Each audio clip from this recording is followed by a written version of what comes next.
I saw this meme the other day that said doing a lot of research on a random topic is a type of hyperfocus and a common sign of having ADHD. And it triggered the recognition that many of the memes I've been seeing over the years actually seem to be pushing people into the belief that they have mental health issues. I believe this attempt to get us to label everything as a disorder is actually a psyop designed to rob you of your ability to question what you see and what you feel, to make you doubt yourself more. Because if you're filled with self-doubt, it's more easy to control you.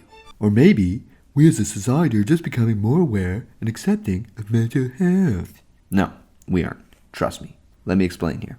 As children, we like to play and ask questions about everything non-stop. We were filled with energy, always jumping from one thing to the next. Then as we entered school and as we went up in grades, they made us sit down to pay attention to a boring teacher rambling about fractions or world history. If we couldn't sit there and pay attention, which obviously we couldn't, they would tell our parents that we were disruptive, and the doctors would put us on medication to help us focus. Most of the class could sit there, no problem, they said. Little Billy is always trying to be the class clown. They tried to convert us into good boys and good girls. And the question to ask is why? Because good boys and good girls in school will grow up to be good men and good women, making up the cogs in the workforce. They can sit in a cubicle, being what is considered an upstanding member of society. They may not necessarily be happy, but they don't have this violent need to change their situation. They'll deal with it because this is just the way things are. They say you have ADHD. Here's a pill for that. They tell you have autism. Here's a nice fabric to rub. The societal zeitgeist says if you don't feel 100% okay all the time and doubt yourself, that's a common sign of depression. If you're nervous about getting on a plane, they promote benzos to help you with the nerves. Back in the day, if you had something that made you stand out, you'd be called eccentric or quirky.